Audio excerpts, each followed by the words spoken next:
বন্ধুরা সবাইকে আসসালামু আলাইকুম। আর একটি নতুন ভিডিওতে আপনাদেরকে স্বাগতম। তো আজকে আসলে আমাদের চীনা হাঁসের ডিম ইনকিউবেটরে দিব আর কি। তো ভাবলাম আপনাদের সাথে শেয়ার করি। তো বন্ধুরা, আপনি যদি আমার চ্যানেলে নতুন হয়ে থাকেন তাহলে অবশ্যই চ্যানেলটাকে সাবস্ক্রাইব করে পাশে থাকা বেল আইকনটি বাজিয়ে দিন। আর যদি আপনার ভিডিওটি শুরু থেকে শেষ পর্যন্ত দেখে ভালো লাগে তাহলে অবশ্যই একটা লাইক দিয়ে দিবেন। আর আপনার সুচিন্তিত মতামত যদি থেকে থাকে বা কোনো প্রশ্ন থাকে অবশ্যই আপনি কমেন্টে লিখতে পারেন, আমরা অ্যান্সার দেওয়ার চেষ্টা করব ইনশাআল্লাহ। আমরা প্রত্যেকটা কমেন্টেরই অ্যান্সার দিতেছি আর আপনার কমেন্টের অ্যান্সার দেবো, আশা রাখতে পারেন। তো আমাদের একটা চীনা হাঁস দেখতেছিলাম যে কুচে আসছে, মানে উমে আসছে আর কি। তো ও জায়গায় জায়গায় বসেছিল কিছুক্ষণ ধরে, মানে বসে থাকে। তো ভাবলাম হয়তো ও উমে আসছে বা কুচে আসছে, তো ওকে ওর জন্য মানে ডিম রেডি করতেছিলাম আর কি। তো যেহেতু প্রত্যেকদিন আমাদের মুরগি চীনা হাঁসগুলো এখন মোটামুটি 5টা করে ডিম দেয়। তো আমরা চিন্তা করলাম যে এই যেহেতু হাঁসটা কুচে আসছে তাহলে ওকে 5টা ডিম, সরি 12টা ডিম নিয়ে বসিয়ে দেই। তো যাই হোক, আমি একটা ক্রেট নিয়ে আসলাম আর খাসিতে করে 12টা ডিম নিয়ে আসলাম। এই যে হাঁসটাকে আমি সকালে যখন দেখছিলাম যে ও কুচে আসছে, তখন ওকে আমি বন্দি করে রেখে দিছি আর বাকি হাঁসগুলাকে ছেড়ে দিছি আর কি।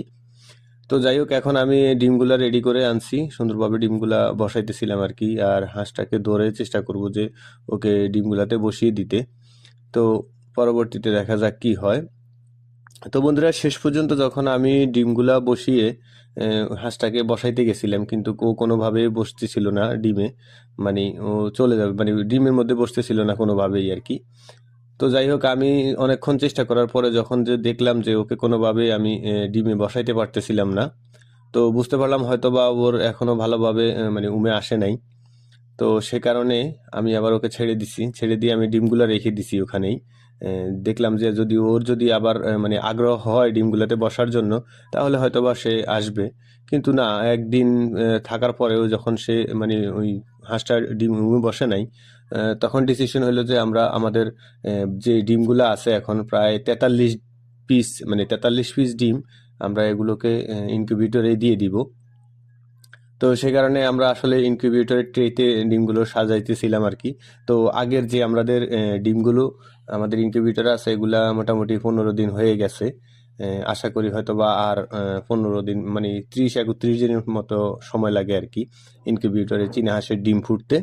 তো সবাই দোয়া করবেন যাতে আমাদের মোটামুটি ডিমগুলো ভালোভাবে মানে ফুটে আর কি। কারণ আমাদের এক ভাই আমাকে মানে মানে আমার ভিডিওতে কমেন্ট করে আমাকে একরকম ভয় পাইয়ে দিছে আর কি। উনি আমাকে বলল যে 15-20%-এর বেশি চীনা হাঁসের ডিম মানে ইনকিউবেটর মেশিনে ফুটে না। তো আসলে মানে কমেন্টটা দেখে আমি নিজে চিন্তায় পড়ে গেছিলাম। কারণ হচ্ছে যে যদি আমাদের 15-20% যদি ডিম ফুটে তাহলে তো আমরা বিরাট একটা লসে পড়ে যাব। কারণ হচ্ছে যদি 4টা ডিমের দাম আমাদের স্থানীয় এখানে, শুধু ডিমের দামই 4টা ডিমের দাম 200 টাকা। তো এখন যদি এগুলা ডিম যদি 15% ফুটে তাহলে তো সিরিয়াস অবস্থা হয়ে যাবে আর কি, মানে বিরাট একটা লস খেয়ে যাব। তো এই যেগুলো হচ্ছে আগের ডিমগুলো আমাদের চীনা হাঁসের পাশে 12 পিস টাইগার মুরগির ডিম দেওয়া আছে। তো এখানে হচ্ছে আমাদের কোয়েল পাখির 50 পিস ডিম, এগুলা আমরা অলরেডি 15 দিন বয়স হয়ে গেছে। তো সেই কারণে আমরা এগুলাকে নিচে ট্রেতে রেখে দিছি, হয়তো বা 2-1-এর ভিতরে এগুলার বাচ্চা ফোটা শুরু হয়ে যাবে আর কি।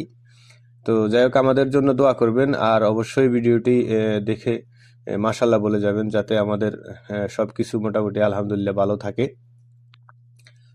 তো এই হচ্ছে অবস্থা আর কি।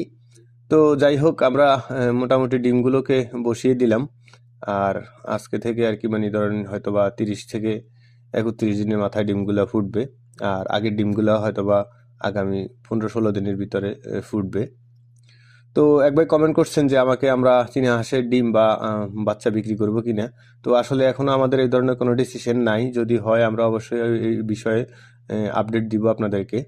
যদি কখনো বিক্রি করি অবশ্যই আপনাদেরকে জানাবো ইনশাআল্লাহ।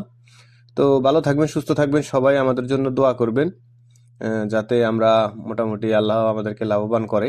তো ভিডিওটি শেষ পর্যন্ত দেখে থাকলে আশা করি ভালো লেগেছে। তো অবশ্যই একটা লাইক দিয়ে দিবেন। আর আপনি যদি আমার চ্যানেলটা এখনো সাবস্ক্রাইব না করে থাকেন তাহলে অবশ্যই ইনশাল্লাহ সাবস্ক্রাইব করে দিবেন। ভাই, আমি হচ্ছে এই খামারের রাখাল।